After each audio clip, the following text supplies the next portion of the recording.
من مریمم و این اولین ولاگیه که دارم از عجیب‌ترین روزهای زندگی میگیرم. امروز چهارشنبه 7 آبان 1404 و من بعد از دقیقاً 4 ماه دارم برمیگردم ایران که اون خداحافظی که هیچ وقت اتفاق نیفتاد رو با خانوادم و دوستام و شهرم انجام بدم و بعدش دوباره برگردم استانبول.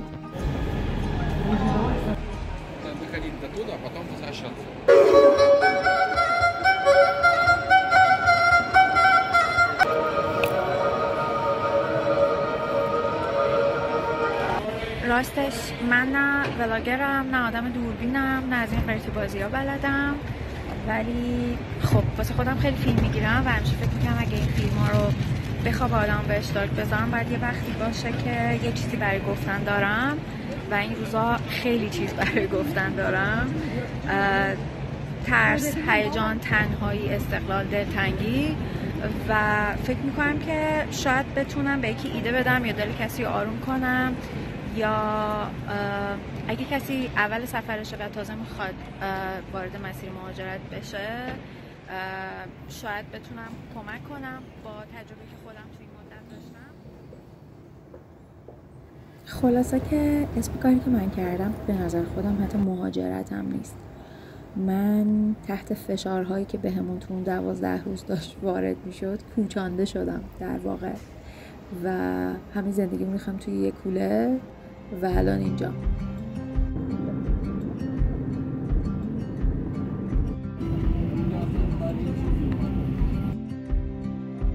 ببین انقدر دلم برای خونم تنگ شده که یعنی شاید واقعا برای اولین باره که از یه سفری دارم برمیگردم، اگه به چشم سفر بشه به مهاجرت نگاه کرد، و انقدر خوشحالم که رسیدم تهران. اینجا همطور که میبینین فکر میکنم یه 10 دقیقه از که درگیرم که این روسری و بالاخره موفق شم سرم کنم. ویلکام تو تهران.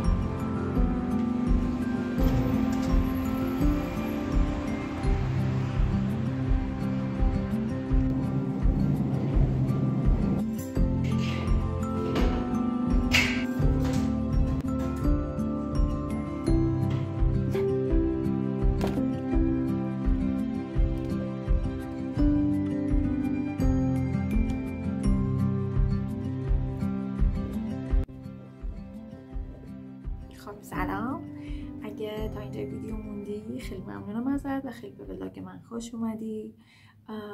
راستش خودم نمیدونم که قراره کسی این ویدیو رو اصلا ببینه یا نه، چون ممکنه اینم یکی از هزاران ویدیویی باشه که همیشه از خودم میگیرم و هیچ وقت هیچ جا به اشتراک نمیذارمش. ولی اگه الان داری این ویدیو رو میبینی یعنی که من بالاخره به خودم کنار اومدم و این ویدیو رو گذاشتم توی یوتیوب. واقعیتش استانبول هیچ وقت برای من یه شهری برای زندگی نبوده. یعنی خیلی شهر قشنگیه، خیلی شهر زندگیه، خیلی دوست داشتنیه، واسه سفر خیلی جای گوگوریه. من عاشق کوچه پس کوچه هاشم، خیلی شهر خوشحالیه. ولی خب نمیدونم، مهاجرت برای من همیشه این بوده که تو بری یه جایی دنبال من بهترت، یعنی یه ورژن بهتری از خودت بسازی، یه زندگی بهتری رو تجربه کنی، یه سطح کیفی بهتری از زندگی رو تجربه کنی. و خب ترکیه هیچ وقت برای من اون کعبه آمال نبوده واقعا، ولی الان توشم. یعنی شاید بهتر بگم که من به استانبول مهاجرت نکردم، من به استانبول فرار کردم.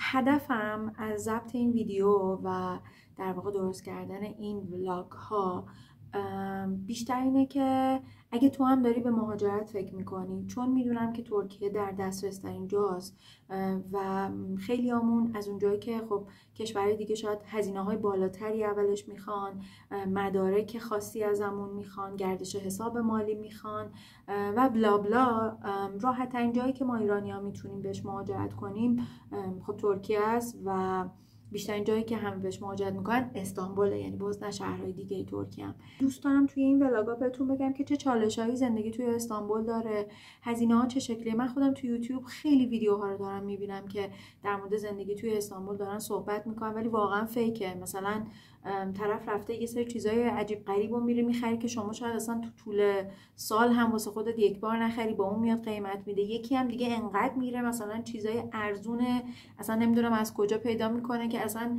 هیچ وقت بخوایم اونا رو نمیتونی پیدا کنی بگیری، یا اطلاعاتی که در مورد مسکن، در مورد دانشگاه ها. میدونین متاسفانه استانبول اینجوری شده ایرانیایی که توشن همه دارن شغلا به سمت این شده که چجوری میتونیم از هموطنهای خودمون پول در بیاریم. حالا یکی داره ملک میفروشه.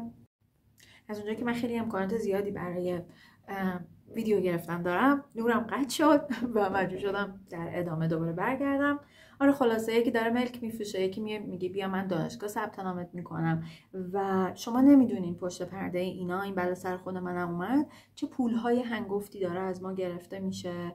در این حال که یه بخشی از زندگی خودم رو دارم باهاتون به اشتراک میذارم، اون بخشایی که دارم با شما به اشتراک میذارم بتونه بهتون کمک کنه که اگر تصمیم دارین که مهاجرت کنین به استانبول با چشم باز این کار بکنین، هزینه ها رو بدونین، سختی هاشو بدونین، دغدغه هاشو بدونین و بعد تصمیم بگیرین.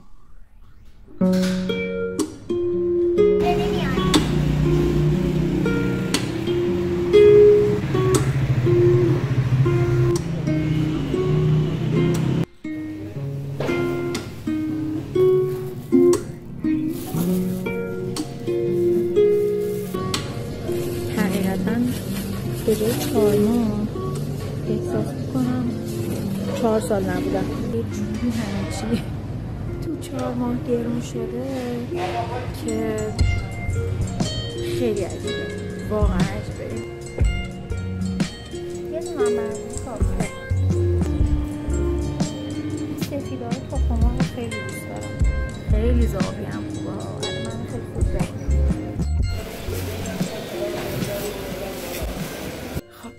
امشب تموم شد، بریم بخوابیم تا فردا. بلد نیستم اینطوری فیلم بگیرم. تا فردا شب بخیر.